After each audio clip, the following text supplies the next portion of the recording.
안녕하세요. 저는 경기도에 살고 있는 30대 여자입니다.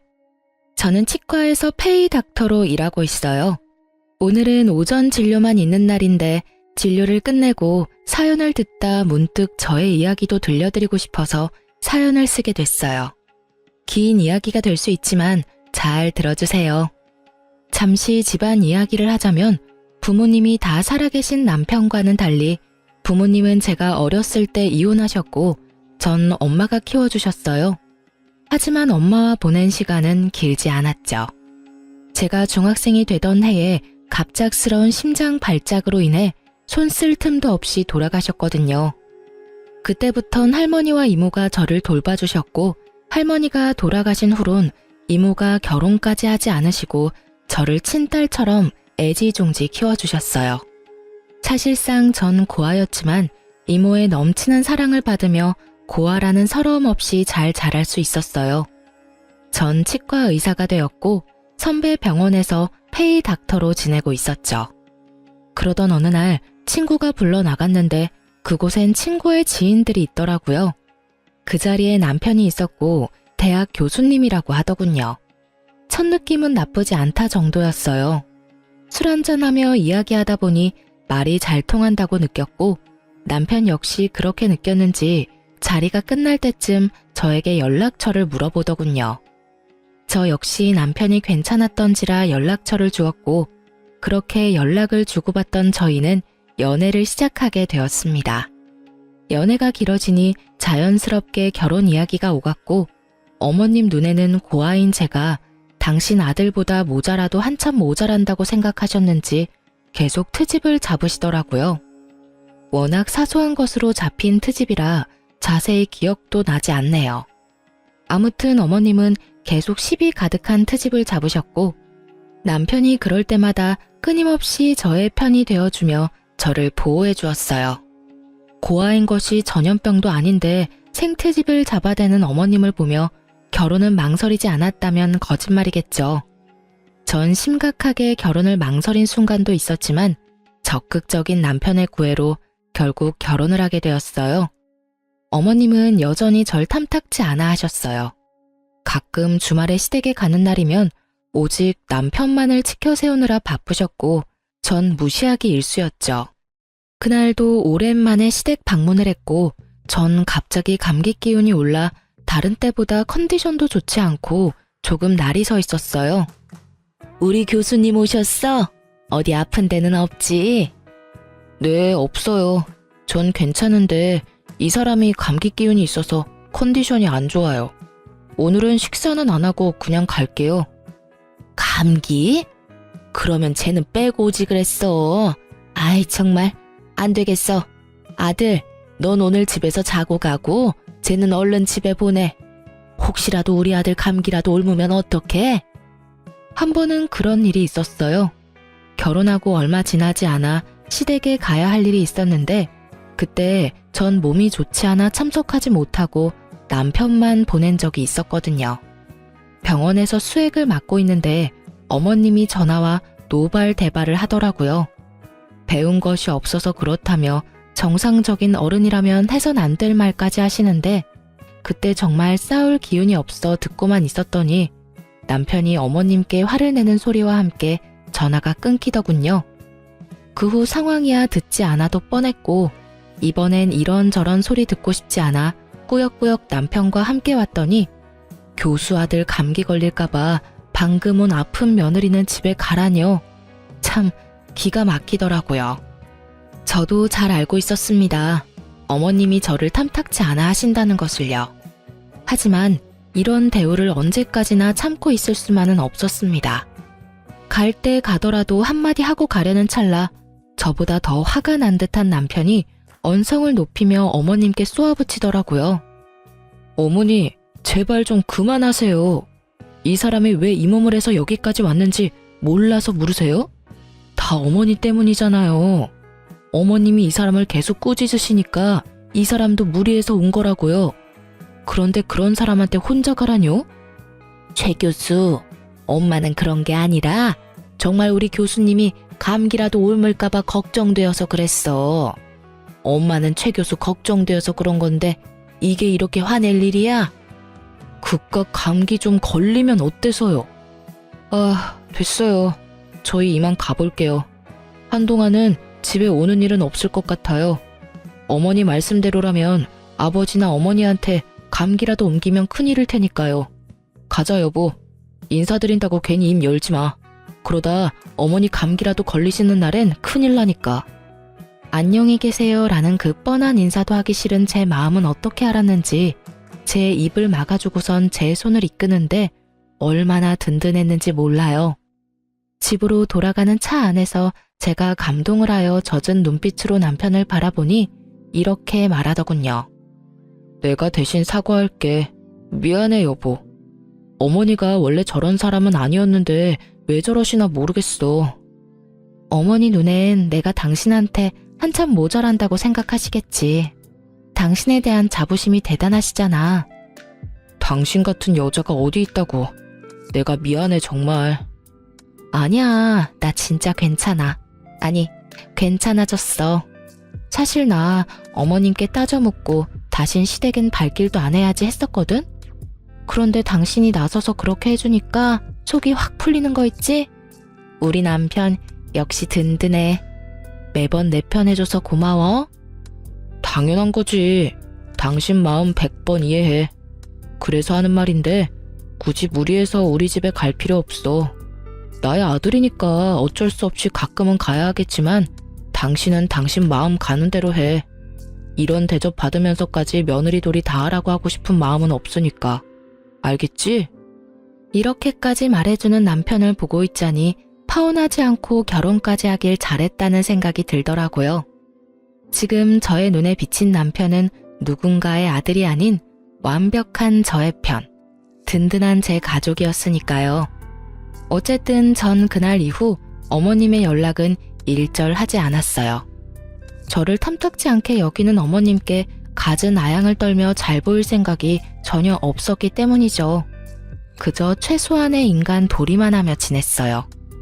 그러던 어느 날 어머님이 연락도 없이 제가 근무하고 있는 병원으로 찾아오셨더군요.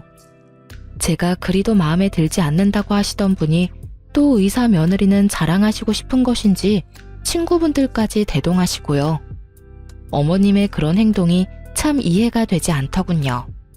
갑자기 밀고 들어온 것도 기가 차는데 그 뒤 이어지는 말과 태도는 더 어이가 없었어요. 어머님, 연락도 없이 무슨 일이세요? 치과에 왜 왔겠니? 여기 내 친구들인데 검진해야 한다고 해서 내가 데리고 왔다. 한번 살펴보고 치료해야 할 거 있으면 치료 좀 싹 해주렴. 떼인 돈 받으러 온 사람 마냥 다짜고짜 진료를 봐달라고 하는데 할 말이 없더라고요. 상황이 어찌되었든 일단 오셨으니 간단한 진료라도 봐주는 게 뭐 어떠냐 생각하는 분들도 계실 수 있겠지만 제가 근무하는 병원은 100% 예약제입니다. 이미 예약하신 분들도 기다리고 계셨고 수술 스케줄도 있어 중간에 끼워 넣을 수 있는 틈이 전혀 없는 상황이었어요. 어머님, 저희 병원은 예약제라서요. 이미 예약하신 환자분들이 기다리고 계세요. 오래 기다리신 환자분도 계셔서 먼저 해드리는 건 곤란하고요. 일단 예약하신 환자분부터 진료 좀 할게요. 뭐? 그런 게 어디 있니? 가족이 왔으면 가족 먼저 해줘야지. 넌 그 정도 유도리도 없니? 난 절대 기다릴 생각 없으니 예약이고 뭐고 얼른 우리부터 해줘. 해달란 말이야. 그렇게 우기셔도 안 되는 건 안 돼요, 어머님. 일단 여기 실장님하고 상담하셔서 예약 먼저 해주세요. 우겨? 너 그게 무슨 말본새야? 이렇게 된 이상 난 무슨 일이 있어도 오늘 진료 보고 갈 테니 그런 줄 알아. 얼른 내 친구들 봐주지 못해? 나이도 지긋하신 분이 어린아이처럼 우겨대는데 말 그대로 미쳐버리겠더라고요. 무력으로라도 쫓아야 하나 남편에게 연락해야 하나 고민이 많아지는 순간 예상치 못한 도움을 받게 되었어요.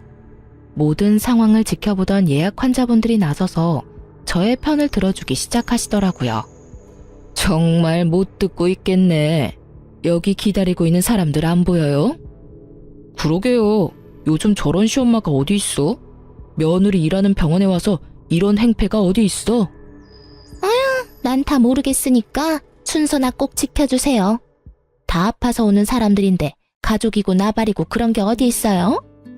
그러니까요. 이게 무슨 민폐야?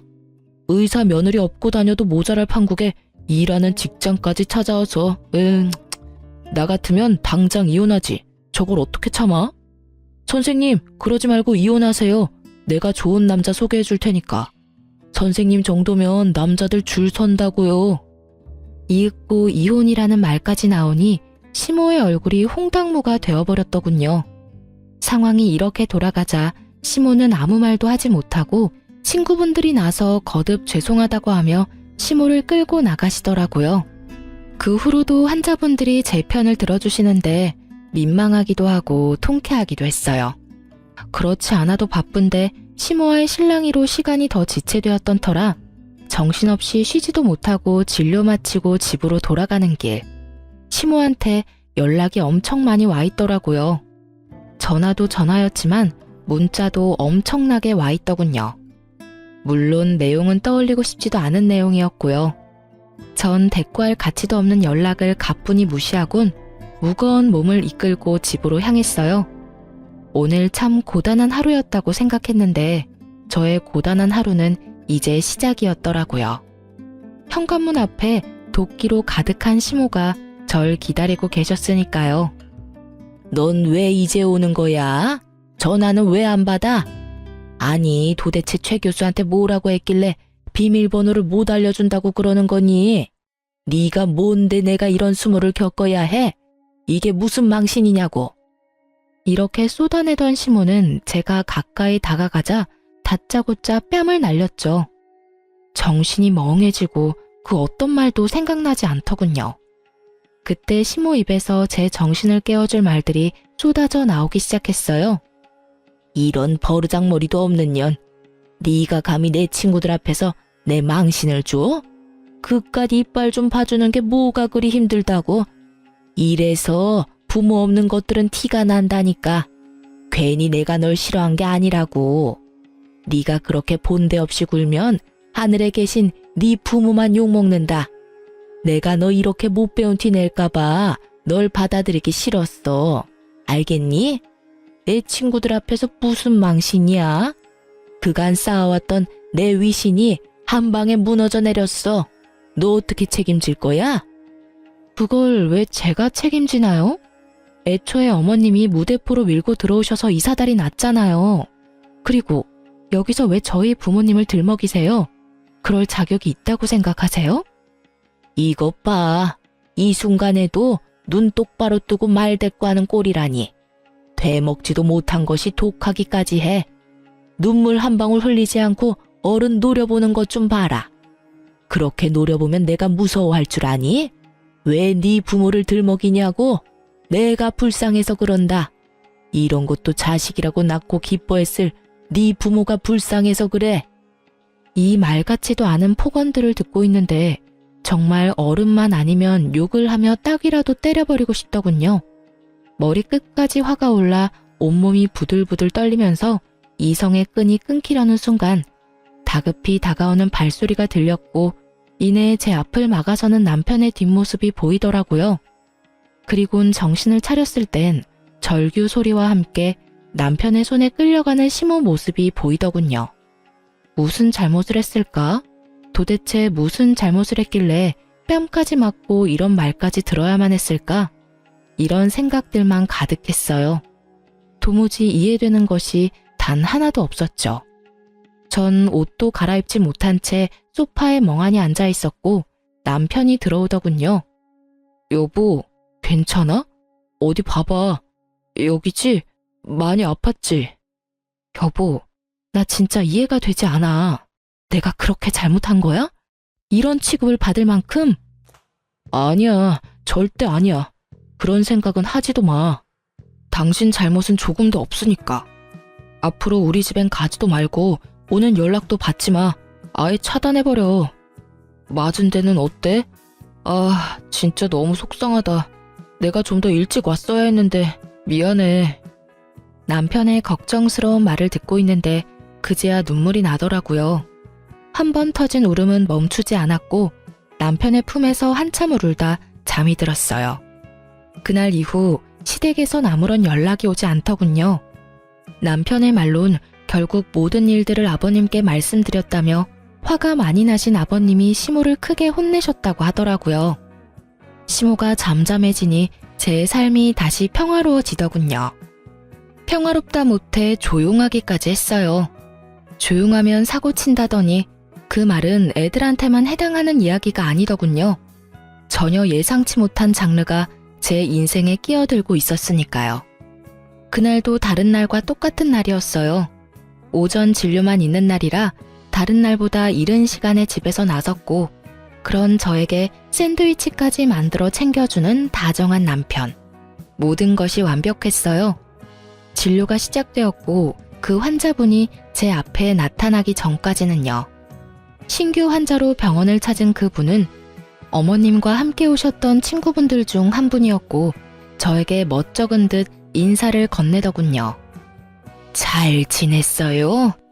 내가 요즘 이빨이 아파서 여기저기 찾아봤는데 선생님이 친절하고 꼼꼼하다고 하길래 염치불고하고 찾아왔어요. 그땐 정말 미안했어요. 우린 당연히 연락뿐 아니라 예약까지 다 했다고 생각하고 따라왔었어요. 그냥 무작정 데려가는 줄 알았으면 절대 따라가는 일은 없었을 텐데 그때 함께 온 친구들이 다 미안해하고 있어요. 아니에요. 일부러 그러신 것도 아니신데요, 뭐. 찾아주셔서 제가 감사해요. 친구분 이야기를 들어보니 그날 이후 조금씩 어머님과 멀어지다 어머님의 이중적이고 이기적인 모습들에 질려 지금은 따로 연락하지 않고 지낸다 하더라고요. 그럴 만도 하다고 생각하며 진료를 시작하려는 순간 저의 인생을 뒤흔들 믿을 수 없는 말을 하시기 시작하시더군요. 이혼했다면서요? 그런 집안이랑 잘 끝냈어요. 그런 어미 밑에서 자식이 뭘 배웠겠어요? 위자료는 많이 받았어요? 이혼이라니, 위자료라니. 남편이 직접 만들어준 샌드위치가 아직 제 가방 안에 있는데 도무지 이해되지 않는 말들 뿐이더군요. 네? 그게 무슨 말씀이세요? 이혼이라뇨. 저 이혼 안 했어요. 어머님하고는 그날 이후에 연락도 안 하고 지내긴 하지만 남편하고는 사이 좋아요. 잘못 알고 계신 거 아니세요? 제 말을 듣던 친구분은 저보다 더 놀란 얼굴을 하며 말하더라고요. 네? 아닌데. 정말 이혼한 거 아니에요? 네. 오늘 아침에도 출근할 때 남편이 샌드위치도 챙겨준걸요. 그럴 리가 없는데. 아니, 사이가 이렇게 되기 전에 그 집에 놀러 간 적이 있는데 엄청 젊은 여자를 예비 며느리라며 소개해줬었어요. 그러면서 하는 말이 선생님이랑은 곧 이혼하고 바로 그 여자랑 결혼시킬 거라면서 돈 많은 집안이랑 사돈하게 됐다고 엄청나게 자랑했는데. 예비 며느리요? 에이, 그럴 리가요. 저희 남편 외동아들인데 저랑 사이도 좋고 이혼 이야기도 오간 적 없어요. 오해하신 거 아니세요? 그런 걸 어떻게 오해해요. 그날 나가서 밥도 같이 먹었는데 아들이 와서 밥값까지 계산해줬다니까. 확실해요. 어머, 이게 무슨 일이래요? 누구보다 다정하고 나만을 위해주는 남편인데 도무지 믿을 수가 없었어요.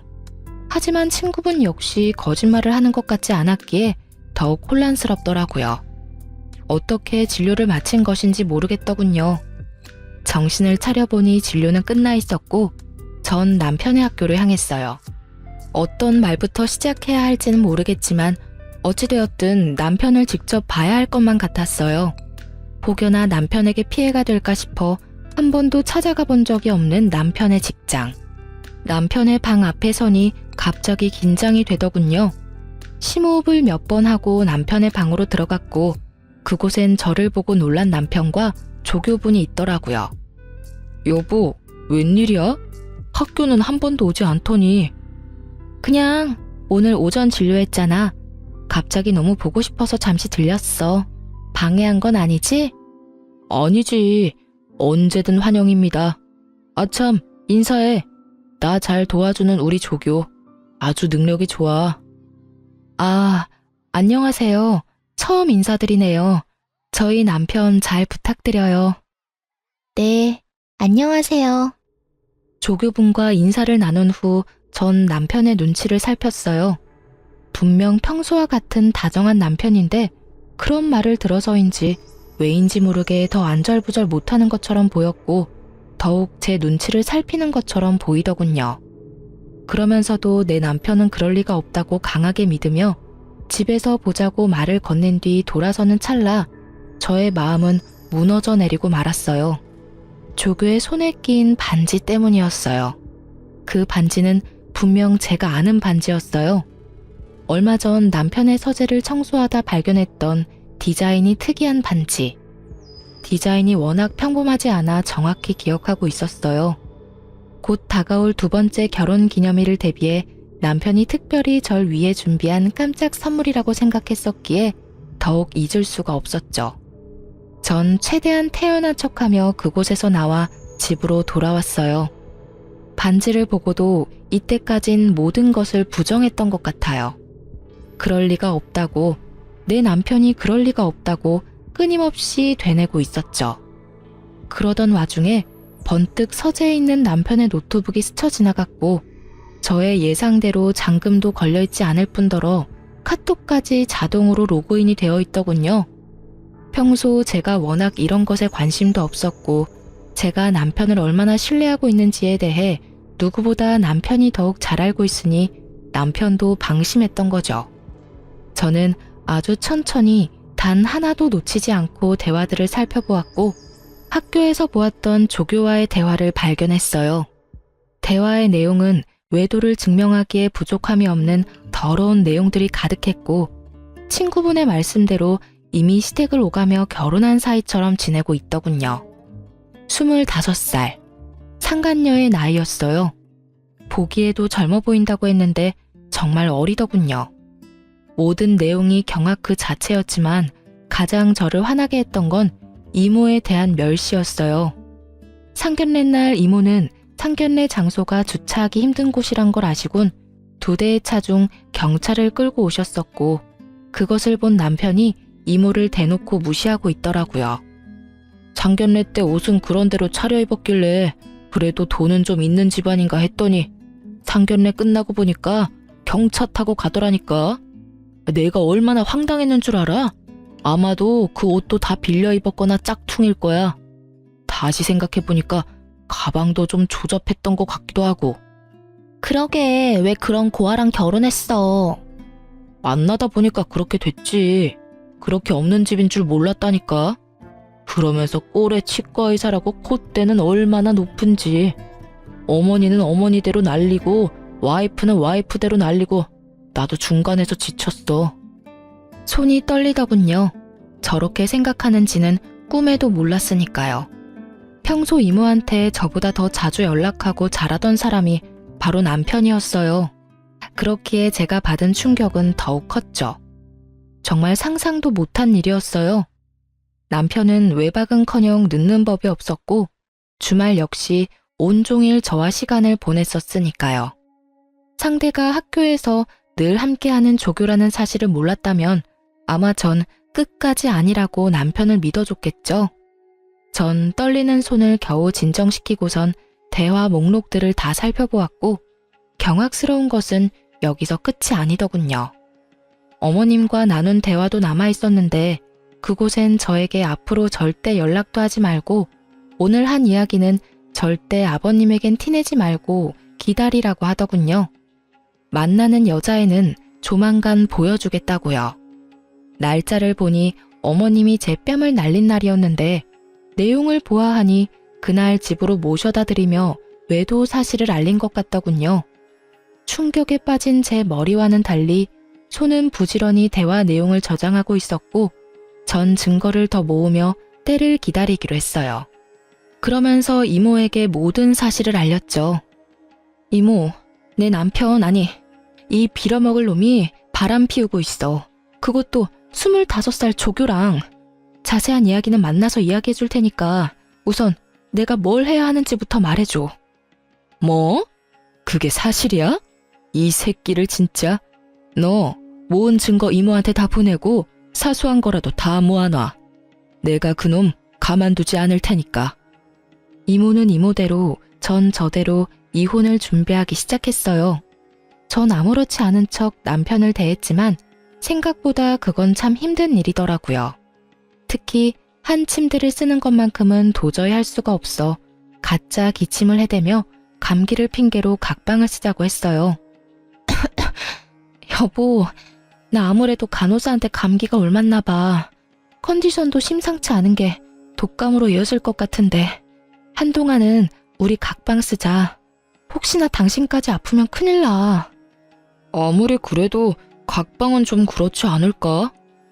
가족이라곤 우리 둘뿐인데 둘 중 한 사람이라도 멀쩡해야 병간호를 하지. 그렇긴 하지. 알겠어. 그럼 내가 서재 가서 잘 테니까 당신이 방에서 편하게 자. 저의 권유에 남편은 흔쾌히 알겠다고 하며 서재로 가더군요. 그렇게 전 혼자 방을 쓰며 이것저것 이혼을 준비했어요. 일단 병원을 쉬기로 했어요. 남편의 외도 사실을 알고 난 후 이런 어지러운 마음으로 환자를 볼 자신이 없어 선배이자 원장님께 상황을 잘 설명하고 한 달 동안 이혼 준비에 힘쓰기로 했어요.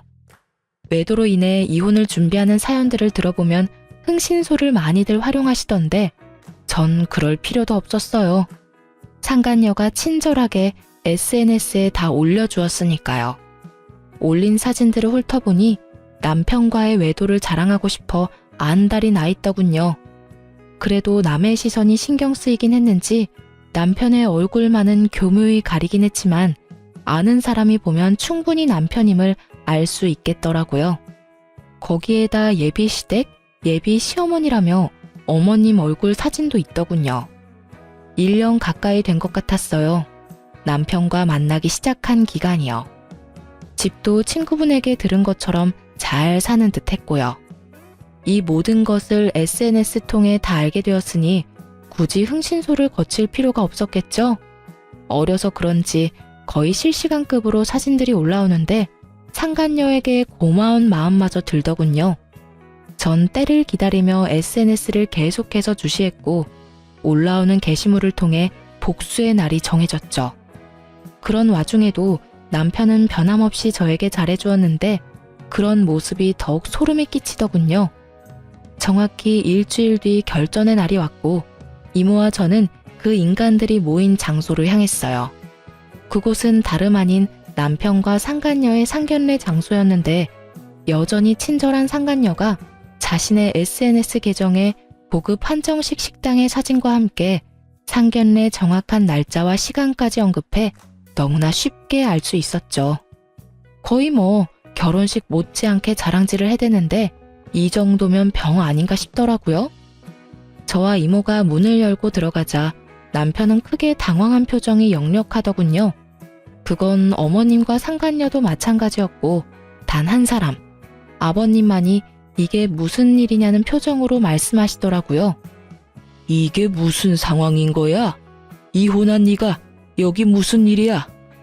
보아하니 아버님은 제가 이미 남편과 이혼을 했다고 알고 계신 것 같더라고요.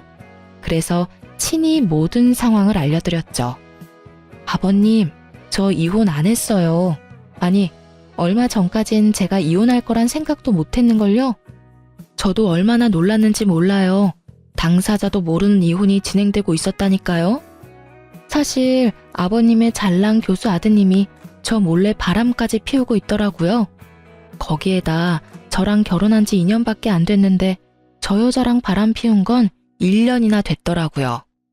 제가 저딴 놈을 믿고 결혼 하나는 잘했다고 생각하고 살았으니 제 발등 제가 찍었죠 뭐. 이것까지도 충분히 기가 차는데 이혼도 안 한 남편이 다른 여자랑 이런 상견례 자리까지 만들었으니 제가 안 찾아오고는 못 베기겠더라고요. 그래서 이 모든 상황을 뒤집어 엎으려고 오게 됐어요. 제가 딱 이렇게 말하니 시모가 자리에서 벌떡 일어나 노발대발하시며 상황을 무마시켜 보려 노력하더군요. 너 그 입 다물지 못해? 여기가 어딘 줄 알고 찾아와서는 헛소리야. 여보, 저 물건 말 믿지 말아요. 아니, 듣지도 말라고요. 사돈, 들을 필요도 없는 말입니다. 저 물건 부모님도 일찍 돌아가셔서 배운 것 없이 자란 물건이라 결혼 생활할 때도 거짓말을 입에 달고 살던 애였다고요. 시모의 이런 노력도 소용이 없었어요. 다들 시모보단 제 입에 집중하고 있었으니까요. 전 시모의 말을 모조리 무시한 채 말을 이어나갔어요. 보시다시피 어머님은 이미 다 알고 계셨어요. 그뿐인가요? 저 불륜녀가 새 며느리 되는 걸 쌍수 들고 반기셨다고요. 아버님 몰래 어머님이 저 상간녀를 집에 불러선 곧 결혼할 예비 며느리라며 친구들한테 소개도 다 마친 상황이었어요. 이혼도 안 했는데 저는 이미 이혼녀 만드셨던데요. 일단 상견례부터 잘 마무리하고 나서 무슨 수를 써서라도 이혼하면 될 거라고 생각한 것 같은데 아버님 참 대단하지 않나요? 그런 말도 안 되는 계획으로 이런 대범한 짓을 벌인 거 말이에요. 제 말을 집중해서 들어주시던 아버님은 제 말이 끝나자마자 화를 내시기 시작했고 이내 상견례장을 박차고 나가버리시더군요. 이 말이 전부 사실이야? 아니에요 여보. 제 말 좀 들어봐요. 아버지, 다 오해세요. 제발 진정 좀 하세요. 이런 인간 같지도 않은 놈이 감히 이딴 짓을 해? 이게 무슨 집안 망신이야? 두 사람 다 나한테 할 말이 많은 것 같은데 그 말들은 집에서 이야기하도록 하지. 여긴 두 사람이 저지른 일이니 두 사람이 알아서 해결하고 와. 그렇게 아버님이 떠나시고 남은 사람은 상간녀와 상간녀의 가족들 그리고 저와 이모의 시선을 한 몸에 받고 있는 시모와 남편 놈뿐이었죠. 그렇게 저와 이모는 매서운 눈빛을 두 사람에게서 거두지 않았고 상견례 장소엔 정적만이 흐르고 있었어요. 그 순간 상간녀의 아빠가 다가와 이모에게 고개를 숙이며 인사를 건넸어요. 안녕하세요 선배님. 오랜만입니다. 그래 김 검사 잘 지냈어? 잘 지냈냐고 하기엔 상황이 좀 그렇긴 하네. 그러게요. 이런 상황이 선배님을 만나게 될지는 상상도 못했는데 제가 참 면목이 없습니다. 네, 사실 남편이 그렇게 무시하던 이모는 과거 검사였어요. 엄마가 돌아가시고 저를 맡아 키워주시던 할머니마저 돌아가시고 난 후 이모는 절 도맡아서 키워주셨고 제가 고등학교에 입학하던 해에 본격적인 공부 뒷바라지를 해주겠다며 일을 그만두셨던 거였어요. 그 후 변호사 사무실을 차리셨고 최소한의 의뢰만을 받으며 저에게 온 신경을 쏟아주셨었죠. 상간녀의 아빠는 그런 이모의 후배였어요. 사실 저도 이런 인연까진 몰랐던 터라 놀라웠는데 시모와 남편놈은 놀람을 넘어서 핏기가 사라진 얼굴로 냉수만 계속 들이키고 있더군요. 면목은 무슨... 미리 말 못해줘서 미안해. 사실 우리 조카가 김 검사 딸 사진 보여줄 때 진작 알았어. 김 검사 카톡에 딸 사진이 많잖아.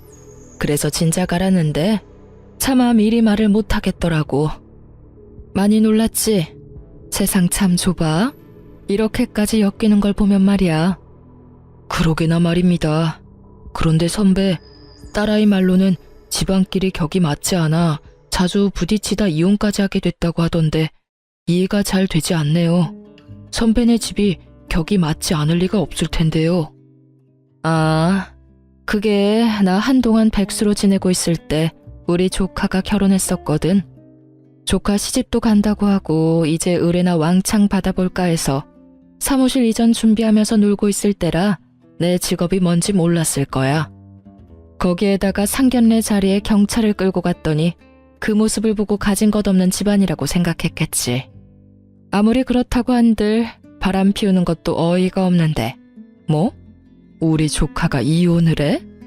내가 지금 어떤 마음으로 저 인간을 살려두고 있는지 김 검사는 상상도 안 될걸? 충분히 상상되는걸요. 저도 지금 생각 같아선 어디 하나 분지르고 싶은 걸 겨우 참고 있으니까요. 이모의 말대로 이모는 사무실 이전을 위해 잠시 쉬고 있었고 빈 사무실만 본 남편은 이모가 작은 사업을 하다가 그마저도 망했다고 저에게 한마디 물어보지도 않고 혼자 지레짐작했던 것이었죠.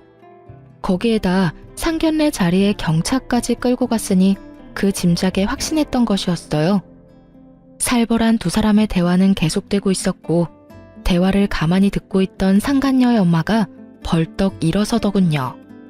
풍기는 포스가 성격이 보통 아니겠다고 생각했는데 역시나 상간녀의 엄마는 상간녀의 머리채를 휘어잡더니 내가 널 이렇게 키웠냐고 소리를 지르며 질질 끌고 가더라고요. 그 뒤를 나머지 가족들도 뒤따르며 남편을 죽일 듯이 바라보더군요. 특히 상간녀의 두 오빠의 눈빛이 아주 예사롭지 않았어요. 저를 배신해가면서까지 그렇게 사랑한다던 여자가 끌려가는데도 남편은 찍소리 못하고 벌벌 떨고만 있더군요. 그저 사색이 된 얼굴로 저와 이모의 눈치를 살필 뿐이었어요. 참 한심하더라고요. 적어도 자기가 진심으로 사랑한다던 여자쯤은 지켜낼 줄 알았더니 그런 의지조차 없어 보였으니까요. 시모꼴도 한심하긴 매 한 가지였어요. 텅 빈 눈동자로 망연자실이라도 한 듯 바닥에 주저앉아 혼이 나가 있었으니까요. 상간녀를 비롯해 상간녀의 가족들이 모두 사라지고 나서야 정신을 차린 남편놈이 갑자기 무릎을 꿇고 빌기 시작하더라고요. 여보, 내가 정말 잘못했어.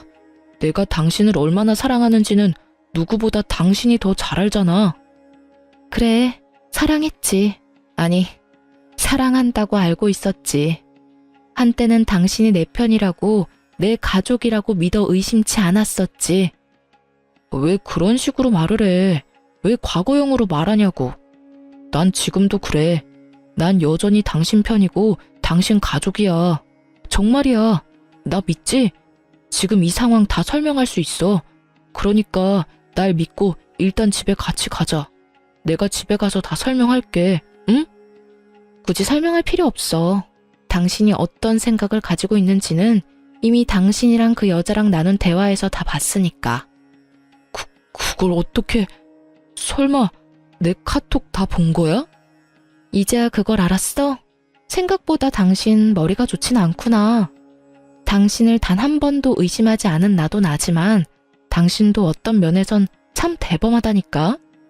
바람 피우는 사람이 어떻게 그 빼도 박도 못하는 증거를 집에 버젓이 둘 수가 있어? 뭐, 그 덕분에 난 쉽게 여기까지 올 수 있게 됐지만 어찌되었든 당신 진심 따위 잘 알았고 당신은 내 편, 내 가족 다 해. 난 이제 당신 가족 같은 거 하지 않을 생각이니까. 우리 이혼하자. 여기 이혼 서류. 도장 예쁘게 찍어서 법원에서 봐. 그렇게 전 이혼 서류를 건네고 이모와 그 자리를 벗어났고 이모가 타고 온 외제차에 올라타 버렸어요. 사실 이모가 소유하고 있는 외제차는 길 가면 누구나 쳐다볼 법한 2억이 넘는 고급 외제차였어요. 하지만 운전하기가 불편하기도 하고 주변 사람들이 쳐다보는 게 신경 쓰인다는 이유로 매일 2천만 원짜리 경차를 타고 다니셨어요. 값이 10배나 차이 나는 외제차를 이모가 턱하니 여는 모습에 남편놈 눈알이 튀어나오려고 하더군요. 어찌나 볼만하던지. 뒤늦게 시모와 남편놈이 쫓아와 급하게 창문을 두드리기 시작하더군요. 당신 이 차는 뭐야? 이렇게 좋은 차가 아니었잖아. 아, 그 당신이 중고차니 뭐니 하던 경차? 그것도 이모 차고 이것도 이모 차야. 우리 이모 차 2대 쓰셔. 왜 날 속인 거야? 이모님이 검사라는 사실도 그렇고 이 차도 그렇고 왜 나한테 말하지 않은 거야? 당신이 사실대로 다 말해줬으면 이딴 상황까지 오지 않았을 거야. 난 속인 적 없어. 당신이 묻지 않았잖아. 당신이 혼자 온갖 상상으로 우리 이모 거지 만들기 전에 단 한 번이라도 나한테 물어봤으면 난 다 말해줬을 거야. 내가 묻지 않는다고 아무 말도 하지 않는 게 말이 돼? 처음부터 날 속이려는 거였잖아. 묻지도 않는데 내가 왜 구구절절 설명해야 해, 굳이. 그렇게 억울해하지 마. 누가 보면 내가 당신 속이고 바람이라도 피운 줄 알겠어. 그리고 이왕 안 김에 한 가지 더 말해주자면 우리 이모 앞으로 받은 유산도 꽤 많아. 왜, 그 있지? 졸부. 우리 이모가 능력도 좋은데 졸부야, 졸부. 그러면 이만 가볼게. 법원에서 보자. 이모의 후배이자 상간녀의 아빠가 딸을 통해 전해 들은 가짜 이혼 사유에 대해 믿지 못하는 이유는 따로 있었죠. 저의 외가는 대대로 부유했고 할머니가 돌아가시며 하나 남은 자식이었던 이모에게 재산을 다 남기고 떠나셨으니 집안 격이 맞지 않다는 사유는 애초에 상간녀의 아빠가 듣기엔 말이 되지 않을 수밖에요. 이런 사실을 전혀 몰랐던 남편은 저보다 훨씬 어리고 검사 집안의 막내딸 상간녀에게 홀라당 넘어갔던 것이었죠. 마지막 말까지 전했겠다. 이모는 후련한 마음으로 차를 출발시켰고 사이드 미러를 통해 본 두 사람의 모습은 정말 통쾌 그 자체였어요. 시모는 그 자리에 주저앉아 울고 있었고 그놈은 허탈한 듯 실소를 터뜨리고 있더군요. 그렇게 남편과 법원에서 만나 이혼 서류를 제출했습니다. 구질구질하게 끝까지 매달릴 줄 알았던 전 남편은 자신이 생각해도 전혀 가능성이 없다고 느낀 것인지 생각보다 더 순순히 이혼을 해주더군요. 물론 제가 원하는 조건도 다 들어주었고요. 원하는 조건이라고 해봤자 빠른 이혼과 위자료뿐이긴 했지만요. 그리고 가장 큰 고민이었던 상간녀 소송은 진행하게 되었어요. 사실 이모 지인의 딸이라 어떻게 해야 할까 고민을 했는데 상간녀의 엄마에게 연락이 오더라고요. 다름이 아니라 상간녀 소송 고민하고 있다는 말을 애 아빠한테 전해들어서요. 네, 아무래도 이모랑 아신다고 하니 제가 소송까지 하기가 좀 그래서요. 굳이 제가 소송까지 하지 않아도 충분히 부모님께서 벌을 주실 것 같기도 했고요. 그러지 말고 진행하세요. 네? 상간녀 소송하셔도 됩니다. 애 아빠와 전 죄를 지었으면 벌 받아야 한다고 생각해요. 제 딸이지만 그쪽한테 씻을 수 없는 죄 지은 게 분명하고 제 딸이라고 해서 아빠의 인맥을 이용해 그 벌을 피하게 할 생각 전혀 없습니다. 그러니 상간녀 소송 진행할 생각이었다면 그냥 진행해달라고 부탁드리려고 전화했습니다. 그렇게 전 상간녀 소송도 진행했고 당연히 승소했습니다. 그 뒤로 두 연놈은 어떻게 됐냐고요? 일단 상간녀의 소식은 이모에게 전해들었는데 상간녀는 집과 인연을 끊고서라도 전 남편과 결혼하겠다고 고집을 피웠다고 하더라고요. 아무리 고집을 피워대도 부모님들이 설득되지 않자 결국 짐을 싸서 전시댁으로 가버렸고 그런 상간녀를 전시댁에서도 받아주지 않았다고 하더라고요. 그랬겠죠. 집을 버리고 온 상간녀는 더는 매력적인 며느리감이 아니었을 테니까요. 그저 가진 것 없는 어린 여자일 뿐이었을 테죠. 그렇게 버림을 받고 집으로 돌아온 상간녀는 그제야 큰 후회와 반성을 하고 있다고 하더군요. 그 반성이 진심인지는 저는 알 수 없지만요. 그리고 전 남편 역시 난리가 났다고 들었어요. 그 눈빛이 예사롭지 않던 두 오빠는 동생이 큰 잘못을 저지르긴 했으나 동생이 그렇게 사랑한다고 하니 참고 있었는데 가족과 영까지 끊어가며 사랑 찾아 떠난 동생이 결국 시댁에 버림받고 돌아왔으니 두 오빠는 더 이상 참을 이유가 없었죠. 학교로 찾아가 난동을 피웠다고 하더군요. 그 덕분에 조교와의 외도 사실이 학교에 소문이 쫙 나버렸고 전 남편은 볼 것도 없이 보직해임이 확정된 상태라고 하더군요. 다른 것도 아니고 조교와의 불륜 스캔들이니 그 소문을 잠재울 순 없을 테니까요. 전 치과에 다시 출근했고 이혼 의사 확인서도 제출했네요. 비로소 그 끔찍한 인간과 호적도 따로 쓰게 되었어요. 전 이혼하기 전과 다름없이 잘 지내고 있어요. 며칠 전 저의 은인과도 같은 친구분이 치료를 마무리하시기 위해 오셨는데 이번엔 통쾌한 소식을 가지고 오셨더라고요. 전 시모도 이혼당하게 생겼다며 저보다 더 신나서 말씀하시더군요. 글쎄, 미순이도 이혼당하게 생겼잖아요. 그 자랑자랑하던 교수 아들이 그 대단한 교수직에서 잘렸잖아요. 그때도 난리였다지. 왜 그런 소문은 얼마나 빠르게 퍼져. 그년 오빠들이 학교로 찾아와서 아주 죽기 직전까지 패놨다고 하던데. 그 꼴을 본 미순이 남편이 꾸역꾸역 참고 있던 화가 폭발해서 둘 다 내쫓아버렸대요. 그 동네 사는 다른 친구가 말하기론 신발도 제대로 못 신고 쫓겨나서 울고불고 빌고 난리였다는데 내가 그 꼴을 직접 못 봐서 얼마나 원통하던지. 그나마 미순이 옹호하던 친구들도 상황이 이렇게 되니까 혹시나 자기한테 빌붙을까봐 다들 연 끊고 지낸다고 하더라고요. 그러게 귀한 남의 자식한테 그딴 짓 하는 게 아니지. 벌 제대로 받았어요, 아주. 이야기를 듣고 있는데 그야말로 완벽한 결말이라고 생각했네요. 전 친구분께 끝까지 감사하다며 제 진심을 전했어요. 이분이 아니었다면 전 감쪽같이 남편의 소름 끼치는 연기에 속아 이혼당하는 그 순간까지 손 한 번 쓰지도 못하고 꼼짝없이 당했을 테니까요. 그것뿐인가요? 그 연놈이 행복하게 살아가는 꼴을 지켜만 보고 있었을 생각만 해도 오장육부가 뒤틀리는 기분이네요. 어쨌든 전 진심을 전하며 또 치료할 일이 있으시다면 꼭 연락 달라고 했어요. 물론 비용은 받지 않았어요. 제 사비라도 들여 치료를 해드릴 생각이었는데 모든 사실을 알고 있는 원장님이 왜 제 돈을 쓰냐며 그분은 앞으로 평생 진료 공짜라고 해주시더군요. 남편 하나 잘못 골라서 그렇지 제 주변엔 저를 사랑하고 아끼는 사람이 많았구나 하고 깨달았네요. 요즘 전 이모의 옆집으로 이사해서 거의 함께 살다시피 하고 있어요. 끼니도 함께 해결하고 이모가 제 집으로 와서 잠도 자주 자고 가고요. 그럴 바엔 같이 살지 왜 하필 옆집인지 궁금해하시는 분들이 계실 텐데요. 그 이유는 바로 이모가 드디어 연애라는 걸 하시기 때문입니다. 왜 이렇게까지 기뻐하냐고요? 이모의 연애 몇 번 본 적은 있어요. 저를 키워주신 세월이 얼만데 그간 연애를 한 번도 하지 않았다고 하면 거짓말이죠. 연애를 하긴 하셨는데 지금처럼 진지하고 느낌이 좋은 이모의 연애는 처음 본지라 요즘 제가 더 설레고 있답니다. 기대하는 바가 아주 커요. 2024년 올해 저의 계획이자 바람은 이모 뒷바라지를 부지런히 해 시집 보내는 것이에요.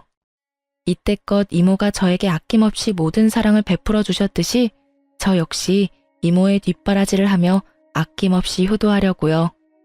물론 제 인생도 중요하니 열심히 즐기며 살 겁니다. 이렇게 연애 기간보다도 결혼 생활이 더 짧았던 제 이야기도 끝이 났습니다.